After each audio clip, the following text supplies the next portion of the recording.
Didn't I tell y'all this was some scary like, y'all, these people are getting hacked, and I got the proof. Like the video as the intro plays. Y'all see I'm in all camouflage. We got to be going places incognito moving forward. This is scary. This is some scary stuff. Make it make sense to me intellectually. What I love about Mims, make it make sense. He's a YouTuber. He gets the court record, so he gets the cases. Make it make sense. You know what was up. And don't you forget that. Big Mims. Surfer. Make it make sense. Tell me how you squeeze it. Make it make sense. Tell me about the things that you see. Make it make sense. Tell me about the things of your dreams. Hey, let me work out all the things in between. Make it make sense. Tell me how you squeeze it. Make it make sense. Tell me about the things that you see. Make it make sense. Tell me about the things of your dreams. Hey, let me work out all the things in between. Make it make sense.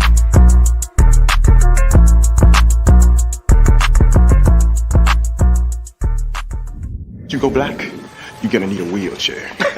Hey, Latrell. I had... Right? She asked me to. Tongue's kind of big. There you go. That's me. Good morning, Snowflake. Yeah.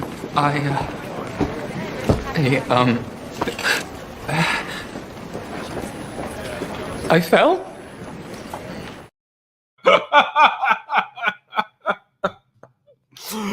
I was late because I was finishing that intro.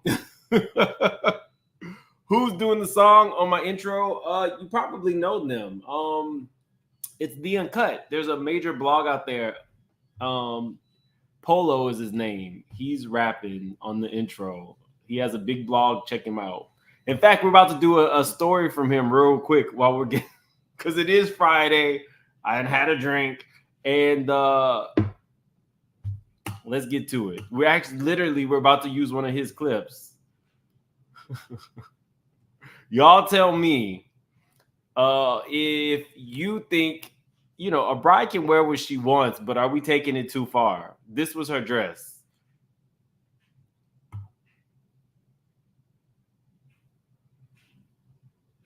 Them BBLs killing y'all. Is that? I don't know if she got a BBL, but I do know this is how she went down the aisle. Oh, what's up, Yaya Cat? It's been a minute. Oh, would y'all wear this?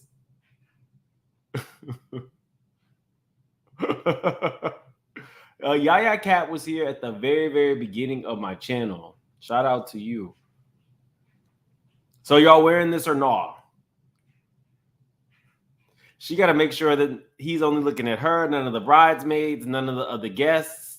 Maybe she saved her virginity till getting married. So it was just...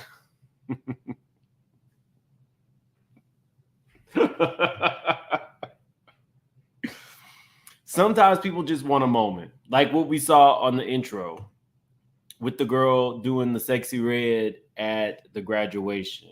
Pull that up. I know y'all knew that we were gonna have to talk about this. Where is it? There we go. We've been talking about seniors doing a lot.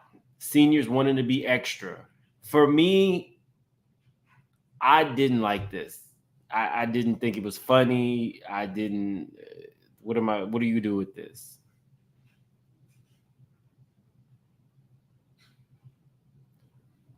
So you're doing stripper moves to go viral.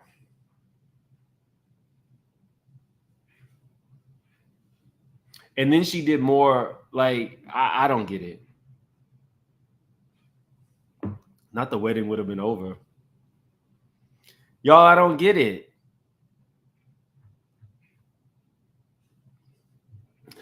If she wearing this, she wouldn't say. You don't know. You weren't in the bedroom with her, Christy. Yeah, no, I don't like this. I don't get this. I understand the need or want to go viral is like really big in this specific generation because this is the generation who has grown up with social media. But I feel like this was too far. At a Catholic school. Right, secondhand embarrassment. I didn't like it, y'all. I didn't like it at all. And what the hell is going on with Meek? I'm like, is he trying to go viral? What would be the point of this? Today I seen Biggie in a casket. I stared at that pic for 30 minutes straight. Somebody said, so you were at Diddy's house?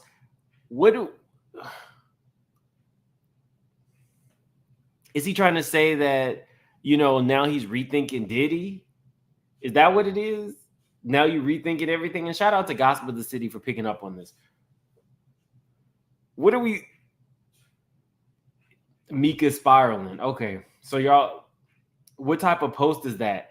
Is he thinking about his own mortality now that, he's been Diddy's special friend for this amount of time? What are we supposed to do with this? I think he just wants attention, y'all. I really do think it's just like you posting pictures with sand on your head.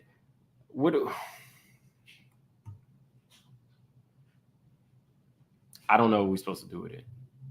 I was hoping that y'all would have known. But I guess y'all don't. Not he missing Diddy. Who you think he was threatening, Rachel? Y'all need to give Meek a break. He just broke. You don't think him and Carisha getting those $250,000 payments? Let me put my banner up before I get in trouble. Okay, so last week I told you guys that I had gotten some information that people on the other side of Diddy's lawsuits were getting hacked. We did a whole video on it. We did an update when one name I heard around the way was dropped, and that name was associated with Cassie and Tiffany Red. That name was Drew Dixon.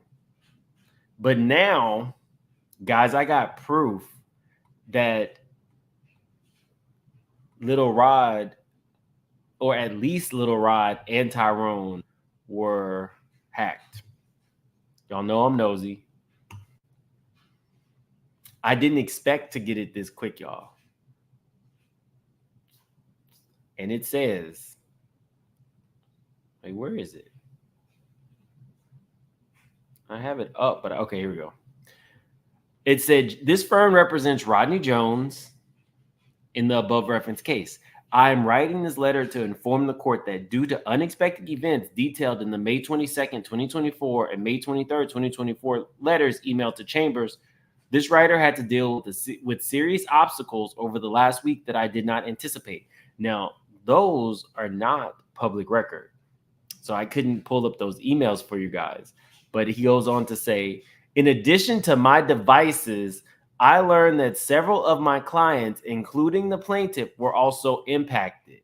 What the hell do you think that means? Lisa, I talked about it yesterday, and she's no longer arrested. She got out.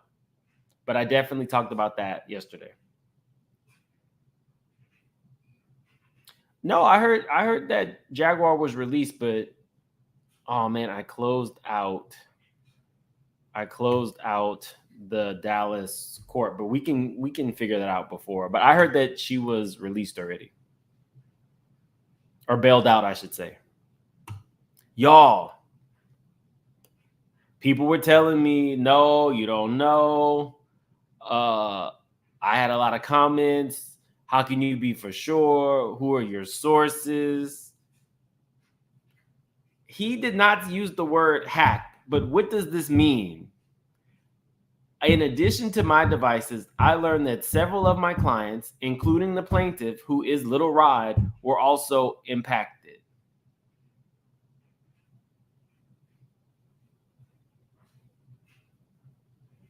God's Child said, if Diddy's baby mama is behind that, oh, the Fed's gonna find it and get her. There's so many other hackers. Do I think it's great to have a cyber specialist in your back pocket? Absolutely. Do I think that cyber specialists know ways to do these things without it being traced back to them? Absolutely. That woman is incredibly smart, other than the fact that she, had a baby with Diddy.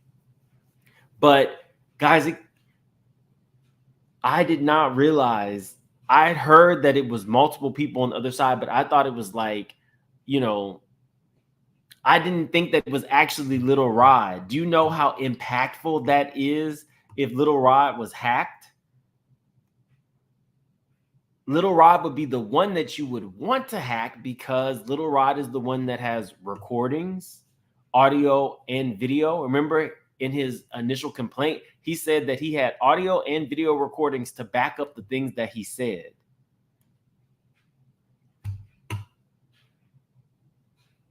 And then the actual attorney, which Tyrone Blackburn has multiple of the Diddy victims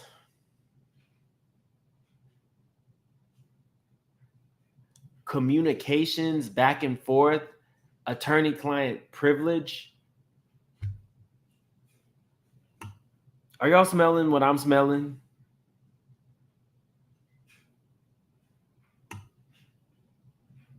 That's definitely not playing fair, but I can only assume that they were smart enough to pull a Christian Keys and have multiple copies with multiple people. But even in this letter, he says, this writer has had to deal with serious obstacles over the last week that I did not anticipate. In addition to my devices, I learned that several of my clients, including the plaintiff, were also impacted. I understand the opposition to the motion for sanctions was due on May 31st. Considering the circumstances above, I asked the court to excuse the 3-day delay. In the interest of fairness, I will consent to the defendants having an extra 3 days to file their reply.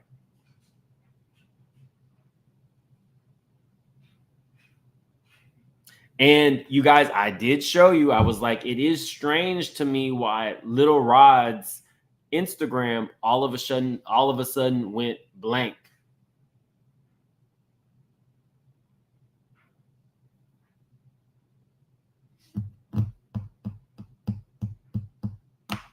When people tell me that they do not think that this man is scary, I look to incidents like this. And to my sources and the streets' credits, they haven't been wrong yet.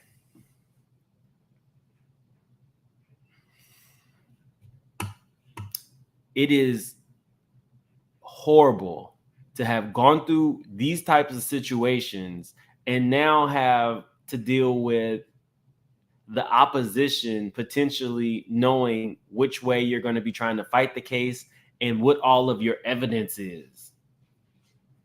I'm telling you guys, we can't protect them, but the public, we as the public, sharing, disseminating this information and letting people know that they will be held accountable all plays a part. I don't even know how people would need, I don't know what would need to happen to protect Little Rod and Tiffany Red and all of their interests. Cassie is married with a child and her case is settled and she's going to, working through her addictions and all that. But the ones that are still in the thick of it, Little Rod, Liza Gardner, Jane Doe, there's so many lawsuits, guys. I can't even off dome name all of them. Those are the people who are still fighting the good fight. I don't know what to tell them if they're up against somebody whose baby mama is a cybersecurity expert that knows how to anticipate cyber attacks.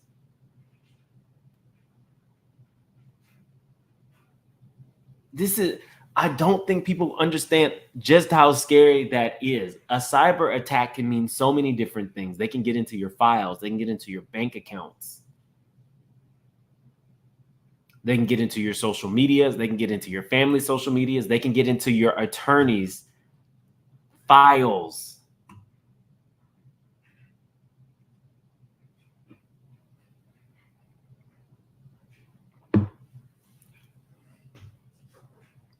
I told you I got a very, very, very weird phishing email with my name on it, with my bank on it, things that phishing emails are usually more general.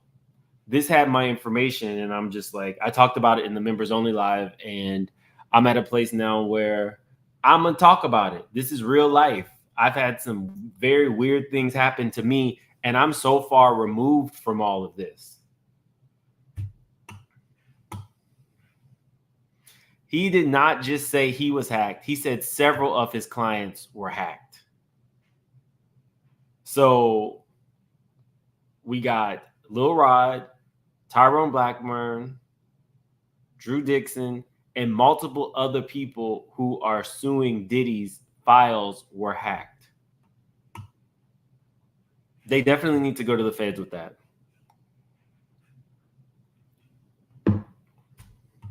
Not cybersecurity pays well for a reason. Guys, we got over 2,000 in the chat. Definitely hit the like button. This was not even the video that I was supposed to be making, guys. I had a whole nother video, and then I started going through the case stuff, and I saw that, and I was like,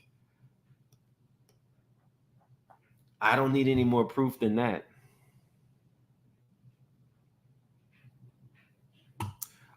Juliana says they are in danger. Yes, but I highly doubt she's smart enough. Blackburn will have to have IG verify IP, and then that server center will be traced. The info is there. What if it's like a bot farm, Juliana? Like, what if this seems to be your area of expertise. What if it's like a bot farm outside of the country? Is that something that the feds would even be able to trace and get to and identify who paid them?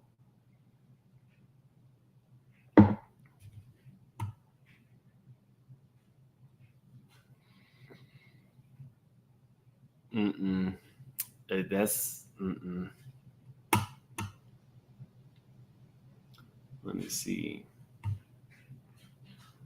I wanted to show you guys a couple more things. He's trying to get the Jane Doe case dismissed.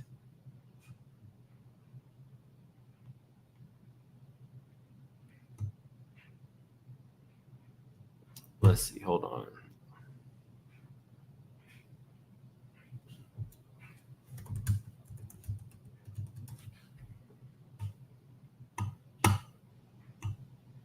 Here we go. But before we get into that, it says breaking news: Howard University revokes Diddy's honorary doctorate degree and agrees to cut all financial ties, including his scholarship program. It says the Howard University Board of Trustees voted unanimously today to accept the return by Mr. Sean Combs of the honorary degree conferred upon him in 2014. This acceptance revokes all honors and privileges associated with the degree. Accordingly, the board has directed that his name be removed from all documents listing honorary degree recipients of Howard University. Mr. Combs' behavior, as captured in a recently released video, is so fundamentally incompatible with Howard University's core values and beliefs that he is deemed no longer worthy to hold the institution's highest honors.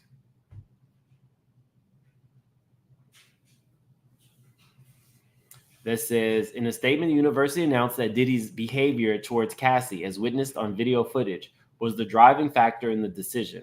Now, you guys were in my comments because I made a joke about the only man Diddy hit was Drake.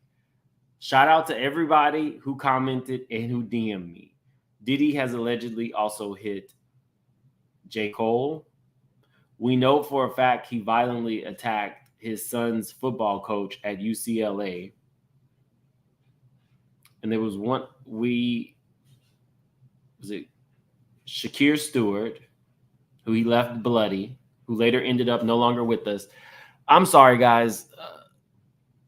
Some things I'm still, working with on YouTube.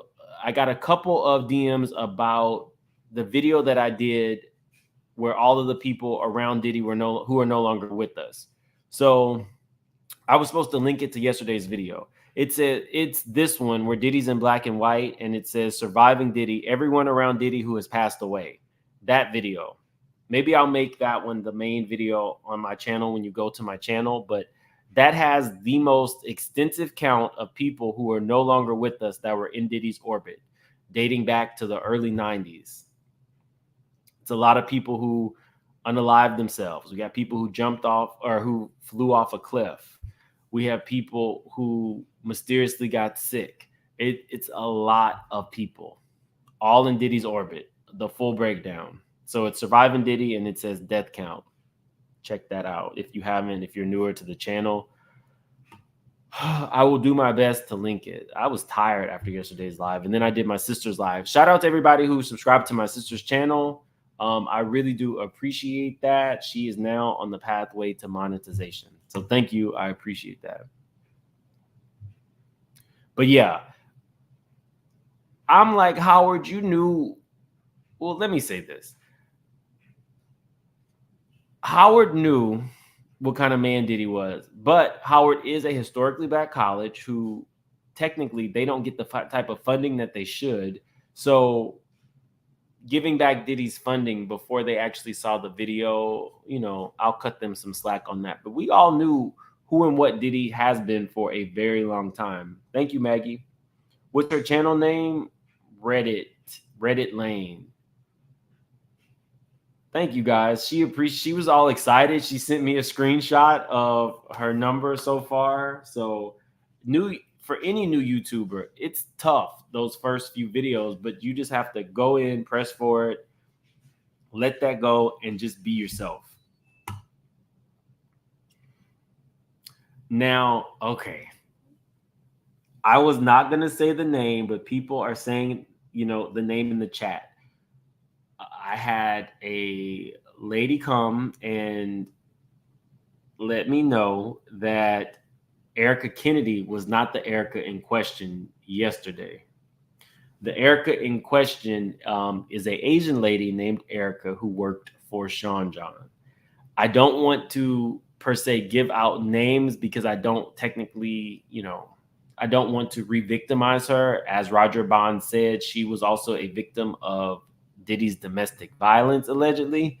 So I'm not going to say the name, but it's out there. Multiple people have told me that. So we can cross off Erica Kennedy from the book Bling as one of Diddy's girlfriends. Thank you for that. Okay, so let's get into this. Now we have Diddy's chef. Now, Roger Bonds has been making his way around podcast and YouTube, and he had this to say regarding another incident. Oh, wait, I don't want to play this one, though. I want to play. Here we go. I want to play this one.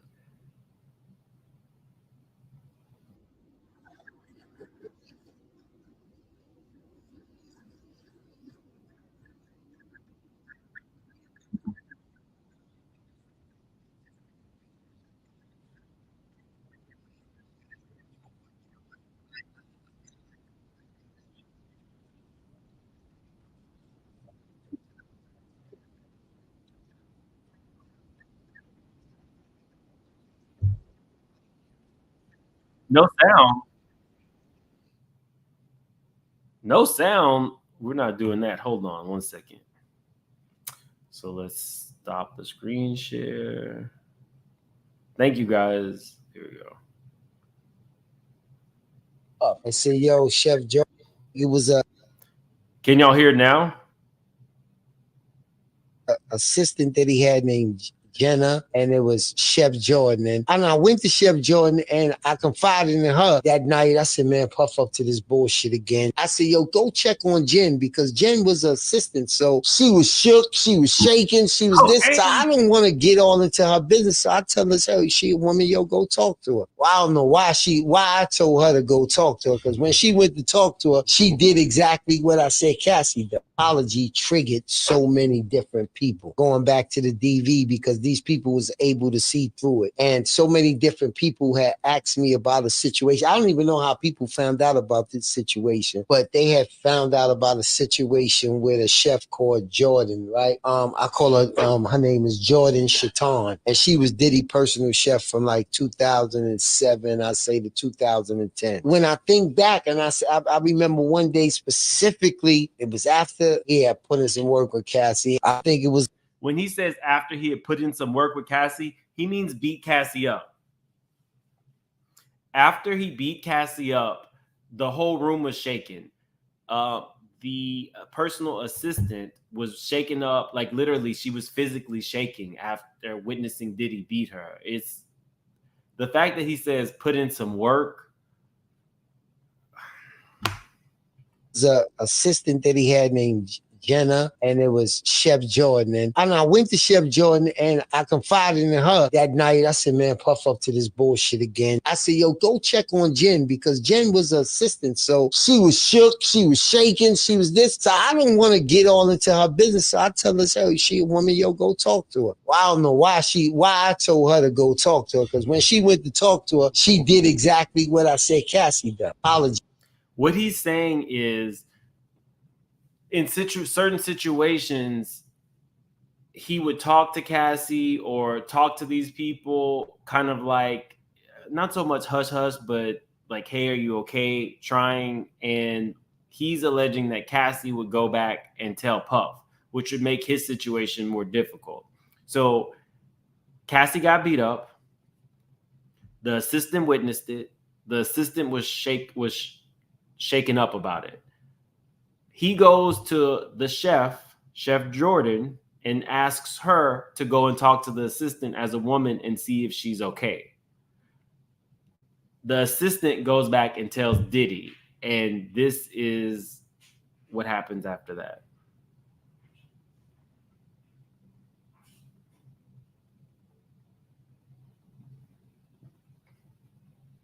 Jordan came to talk to me about what happened last night. So when he starts screaming on Chef Jordan, why the fuck you worrying about my situation? Now he's up in her face. Yo, it's my business, and he poking at her head and all this other shit. He's like physically. He's like pushing her head. You know what I'm saying? You know how somebody take your finger and he's talking to you, yo, you better not do this, better not do that. He ended up pushing her and he pushed her out the door.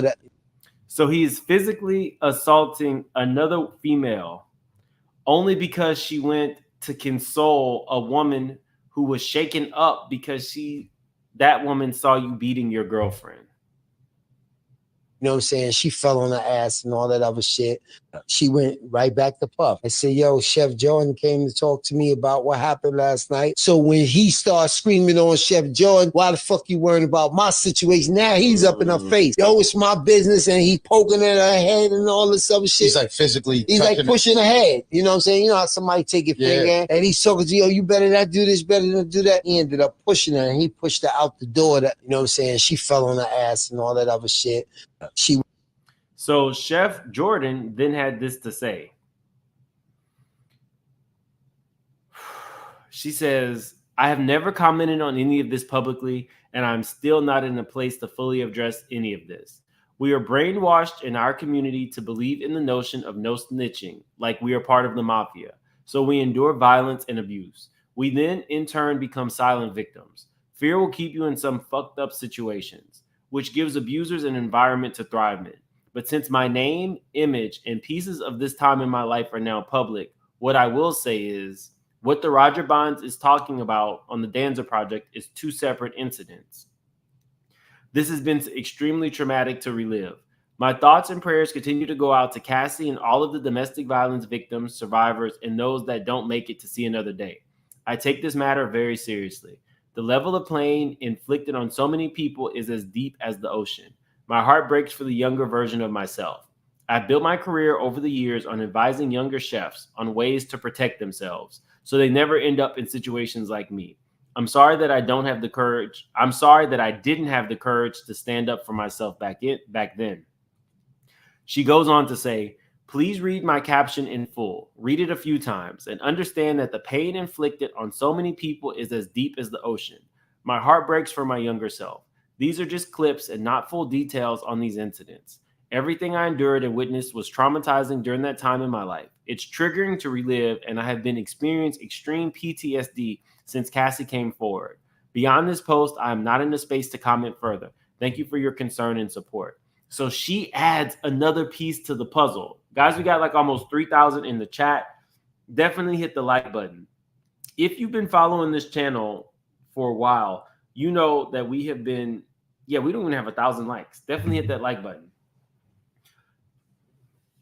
If you have been with the straight shooters for a minute, then you should remember this. It was a video I did, and it said freak off partner hiding in plain sight. Well, there was a certain point where Diddy hired a chef. He wasn't paying her well. She was a pretty Latin lady. He was flying her out, making her work extra hours, and never paying her. He was only paying her $10 an hour for the initial 8 hours. But what she was going through was much more sick and sadistic than that. He was having her serve him breakfast while he would be in the middle of freak-offs. So this was the actual video that I did back then. Let's see.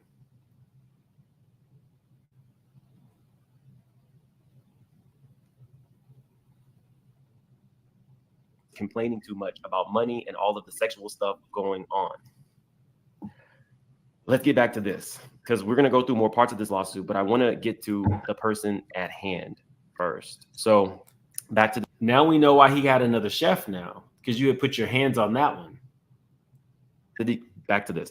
On no less than one other occasion, while plaintiff was in the kitchen preparing a meal, a male house guest of Mr. Combs approached plaintiff in the nude to ask her to look at and admire his genitals after he engaged in sexual activity with another house guest. When she came out with this interview, they said, fine, take it to trial. No. You signed in your NDA and your employment agreement that you waived all hope of a trial jury. That's what she started contesting. So when she came back out, like Cassie got her money and left. Well, they compelled her to go into arbitration, and she said, hell no. So she did this objection, right? We're looking at. She's serving this man during his freak-offs. And a random male is coming up to her asking if she admires his genitals. Now, this is a married woman working for less than minimum wage, because you have her working the night shift for all through your freak-offs. A whole nother document. This is her coming back later and saying, let me give you some more details. So in June of 2015, while I was working in the kitchen with Chef K, Mr. James Cruz. This is James Cruz, y'all. Show you. Mr. James Cruz, who I informed and believed to be the manager of Mr. Combs, approached us and commented on the size of my lips. This made me feel insecure because Chef K and Mr. Cruz began laughing and making sexual comments about me. I was asked a number of sexual questions by both Chef K and Mr. Cruz, including what I did with my lips and if I do deep throat. Now, remember, she's a very pretty lady, but just because you're a pretty lady working in somebody's kitchen does not mean you have the right. You want to know about what size of genitalias you like and how you have DSLs is basically what they were trying to get at. Because you know how it goes with Diddy. To show you how we have fun and stay out of jail too, and make money. Right, to harass her. This made me feel insecure because Chef K and Mr. Cruz began laughing and making sexual comments about me. I was asked a number of sexual questions by both Chef K and Mr. Cruz, including what I did with my lips and if I do deep throat. I tried to end the conversation by ignoring them and telling them that I did not know what they were talking about. The conversation ultimately ended when Mr. Cruz invited me on a date. I declined. Very important. In 2015, while I was alone in the kitchen, mind you, now she's naming names, y'all. At this point, she is naming names. In July of 2015, while I was alone in the kitchen, Mr. Cruz entered the kitchen for something to eat. While in the kitchen, he made comments to me about my physical appearance and attempted to engage me in conversation of a sexual nature. I felt very uncomfortable because while I worked, Mr. Cruz commented on the size of my lips and asked me my preference on the size of male genitalia and how I enjoy sexual intercourse. Guys, Put these two together.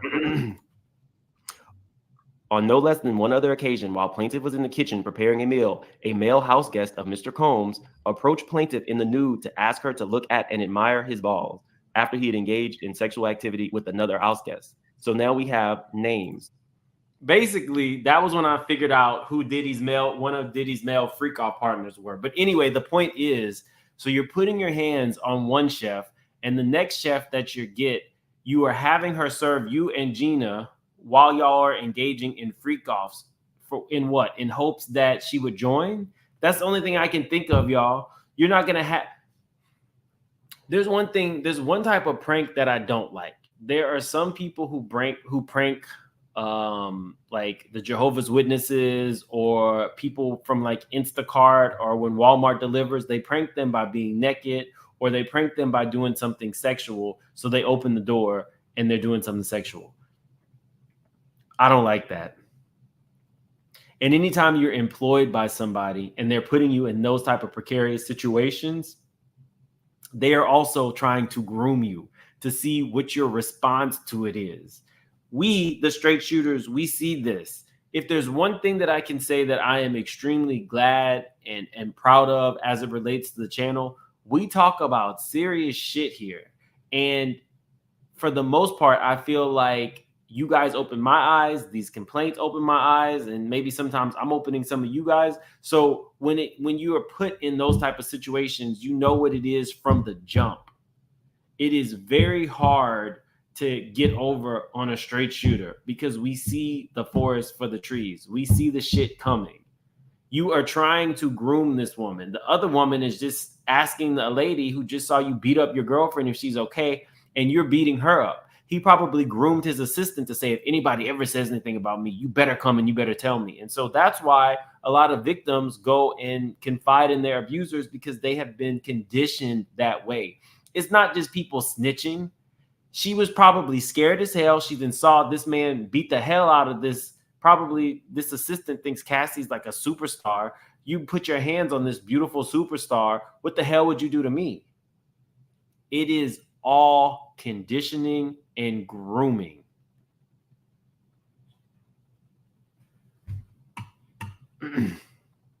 All conditioning and grooming. T. McGee, thank you so much for joining the membership. Tanika Washington, thank you for becoming a member. Spiritual Gangster says, baby love mama going down too. She's been real quiet. You think she's back in what is it called in San Francisco? Silicon Valley, trying to escape the Diddy press. Michelle Jones, thank you for the super chat. Anitra, thank you for the super sticker. Banji said, you and your sister have the same giggle. She wants to be like me.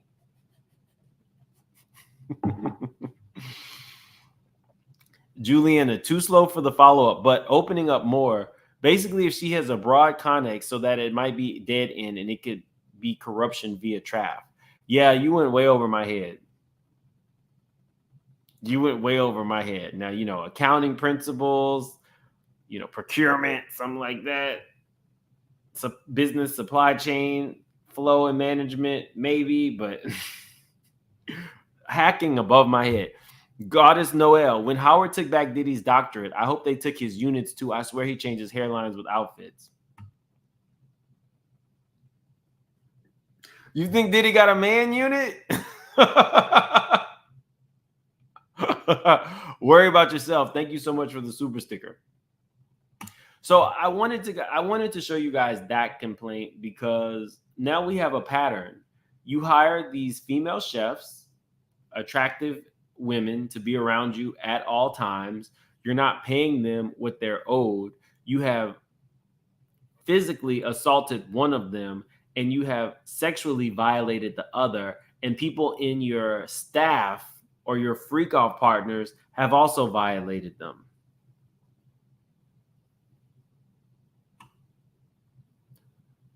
She's my older sister. Oh, drop my sister's link. Let me see real quick.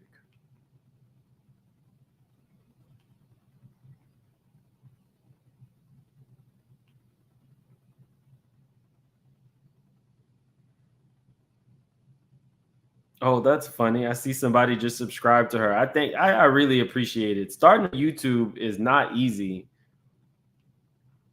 at all.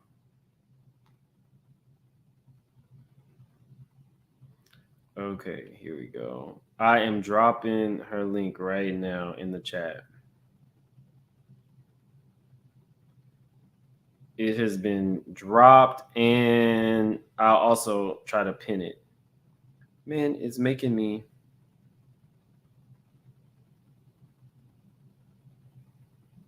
Damn it. I don't think I can pin it.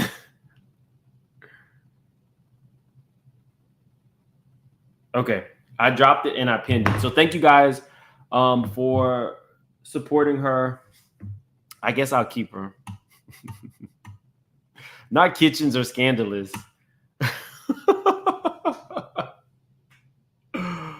Okay. So let's get into Wendy, y'all. Let's get into Wendy.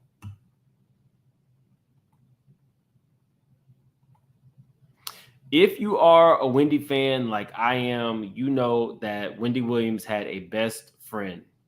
She would talk about this. This was really just Wendy's like best friend. Let's see if we can play this. Let me take this off the screen really quickly. If not, I will read it, but hopefully we can play it. I'll just put that up on the screen.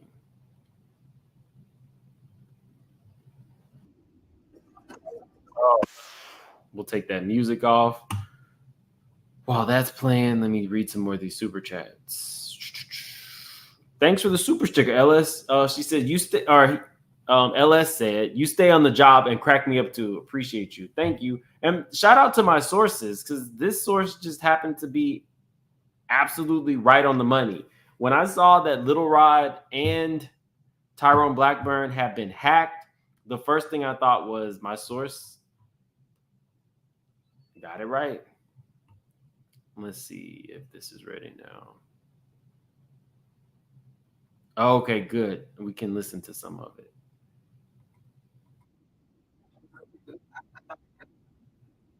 Here we go. And back to LA, I would have to send her food from Los Angeles to New York through delivery service because she the communication wasn't there, and she had no other access to money than this guardian. And so that's what was concerning to me because she was telling me she didn't have food. And her publicist also, who lives out in LA, both of us were going back and forth sending food to Wendy because she wasn't having access to food. Now that was part of it. How do I stop it? Okay. Let's go back. Here we go. So this is her best friend. Her name is Regina. It says, in her first ever long form interview, Regina, Wendy's best friend of 44 years, who lived with her throughout the summer of 2022, questions what is going on with her famous pal. I want people to know that Wendy's a real person, and this is not the same. This is not some karma is a bitch thing. Regina began about the star's days of dishing on celebrities as a host of the Wendy Williams show.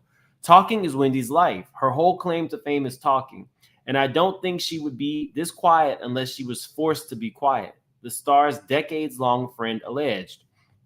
Meanwhile, another insider close to Wendy mentioned that the star was publicly vocal about how she found the guardianship she is in to be problematic before disappearing from the public in May of last year.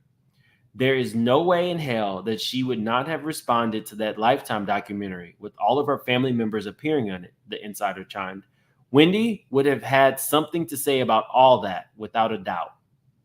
Lifetime aired a documentary on Wendy's life in recent years with the 4-part series exploring her battle with alcohol, her health, and cognitive decline, and the guardianship she's been under since 2022. The star's paying friend, Regina, went on to ask several pressing questions after the star was last seen public in May of 2023. Where is Wendy, and why is no one asking that question? And why is no one answering that question? Why can't they produce Wendy or an actual statement from Wendy or a picture of Wendy? Where is Wendy? Regina demanded. Now, here's the thing. I have communicated with Regina. Regina is in communication with the family. So if Regina is saying this, then that means that the family does not have access to Wendy at all. You guys remember when I was like, I had talked to Regina, and I had also talked to somebody else who I don't know if I'm allowed to say that I had spoken to see how we could help Wendy. What, if anything, the public could do to assist in getting Wendy back with her family? Well, Regina was one of the people that I talked to. And again, if she's saying that they have had no access, that she has had no access to Wendy, then that means the family has had no access to Wendy. Let me see what y'all are saying. I don't get it. Oh, thank you for subscribing. Yes, definitely hit the like button.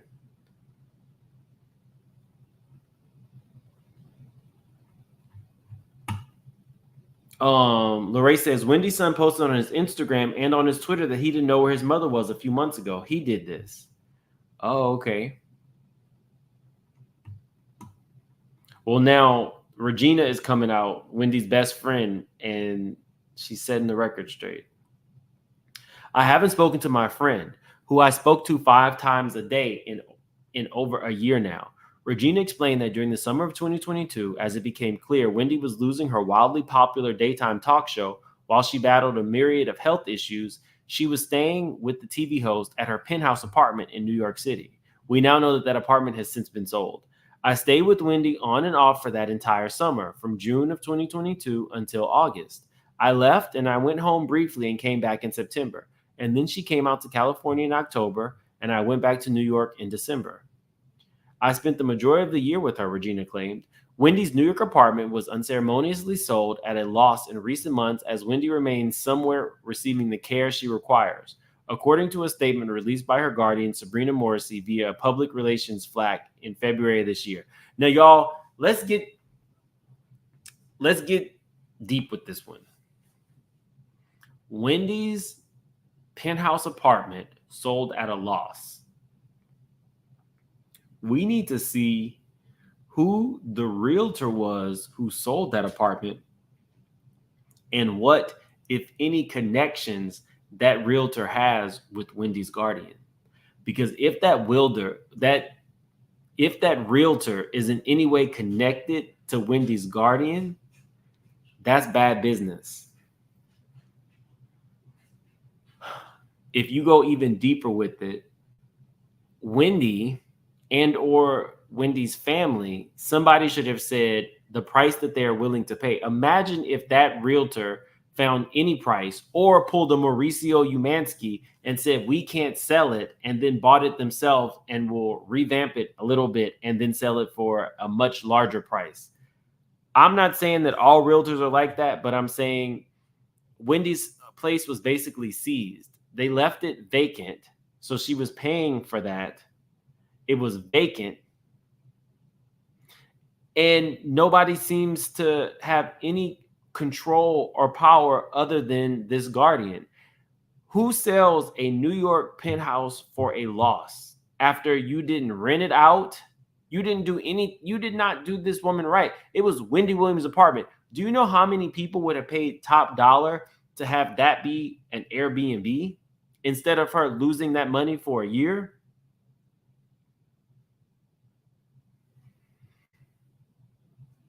That's pretty much what I'm thinking. We're going to have to try to look into that and see who bought the house. I mean, who purchased the house, who sold the house, because it was done at a loss, which means that somebody is about to come up. And if they're coming up off Wendy, that's effed up. That's pretty effed up. Sheila Sidbury, thank you so much for the super sticker. I appreciate you. GGG Gifts or GG Gifts, thanks for the super sticker. And Bonnie says, Wendy would have had a field day with this Diddy stuff. Shake my head. I miss her. I feel like we all do. Wendy would have been in that purple seat doing sipping that tea. and land Diddy's ass out. But we definitely need to follow the paper trail. I don't know. I can reach back out to my source, Jennifer, because that's what I was asking. How can we, the public, help in this situation? And the source said at the time the son was okay with money, but I will definitely reach back out. And I'll even see if I can reach out to Regina again. But let's continue.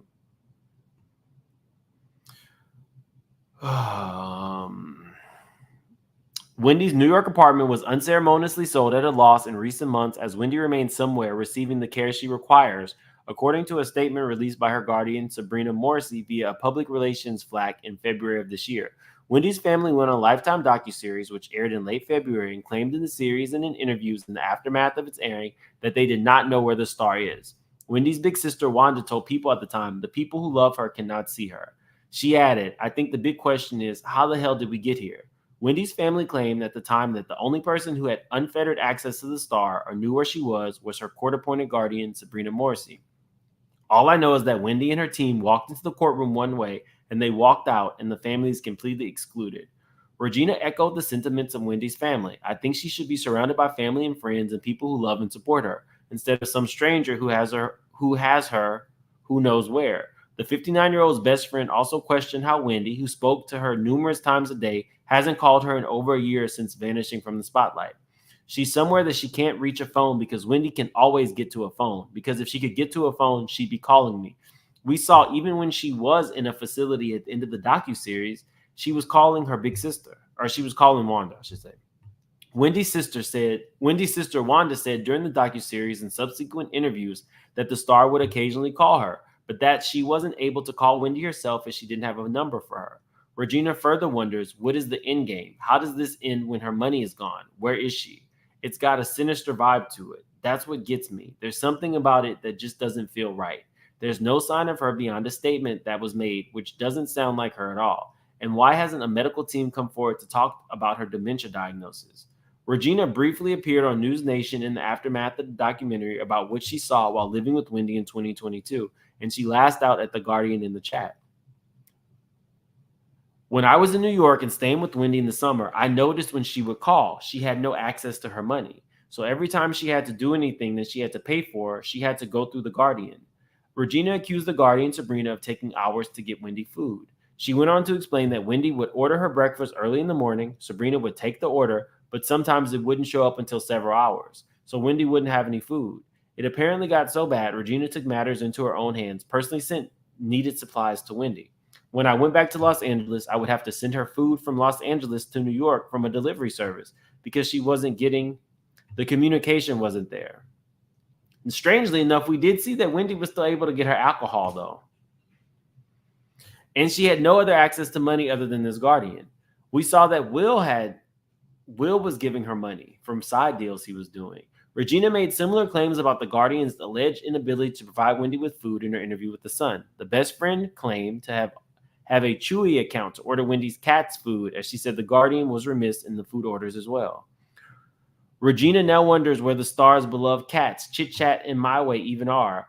We don't even know where the woman's cats are. The hell?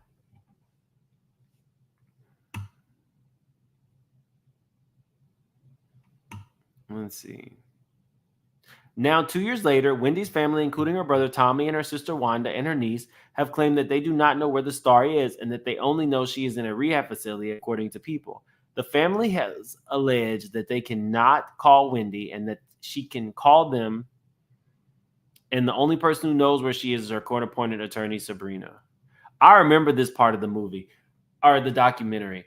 Guys, Wendy's whole situation honestly makes me extremely sad, and I almost feel like it would be better for Wendy to run out of money. Then she goes back into the care of her family, and then we can just do a major GoFundMe for her and get Wendy set up the way she needs to be away from her guardian.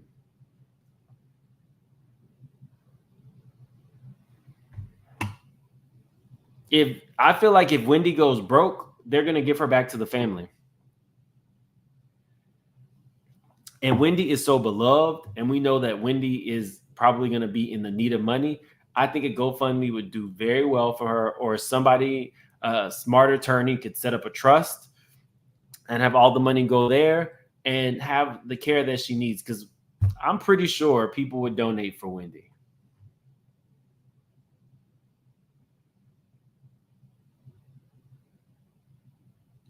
Somebody, a smart attorney, to make sure that whoever set up the GoFundMe or whatever this trust is couldn't touch it. Only Wendy could touch it, or maybe they could put Wanda in control of it or something. I'll talk to my connection to Wendy and see if that's even. I think if this woman goes broke, they're not going to do anything with her. Look at her, looking evil.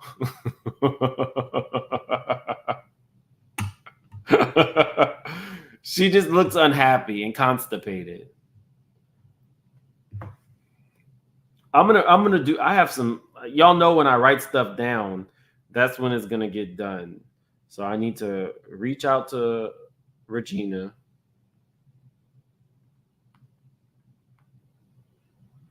Reach out to my Wendy source.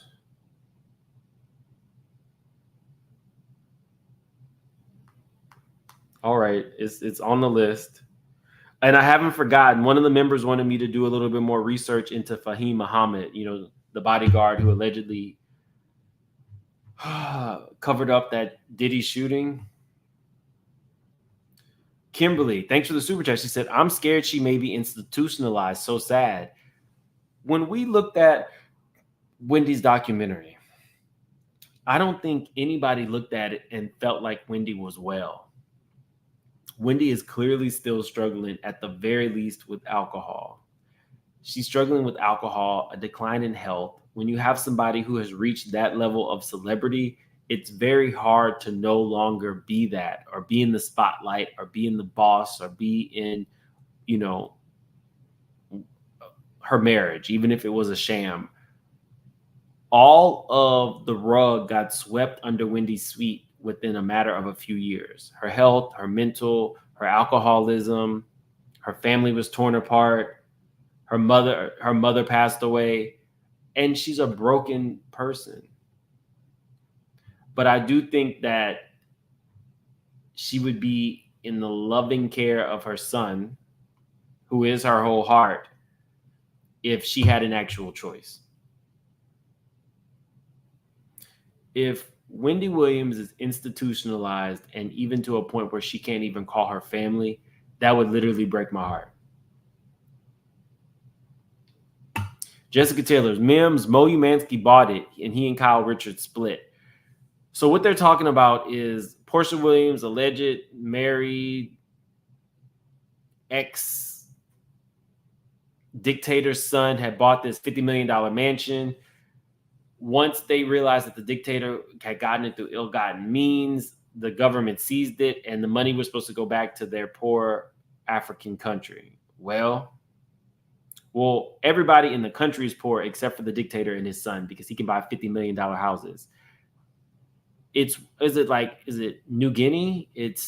I think it's New Guinea, which is so rich in oil, but its people are considered some of the poorest people in the world. Meanwhile, the son, the dictator's son, who was allegedly dating Portia, went and bought a $50 million mansion amongst all these other properties that he purchased. The government seized it. They said to Mauricio Umansky, you sell this property. Mauricio, the best realtor in the nation, said, I can't sell it. Ended up selling it to his friend at a loss. And then a couple months later, they did few very small things to this multi-million-dollar estate in Malibu, and then sold it for double. And now this is big investigation, because basically they made $35 million off of it.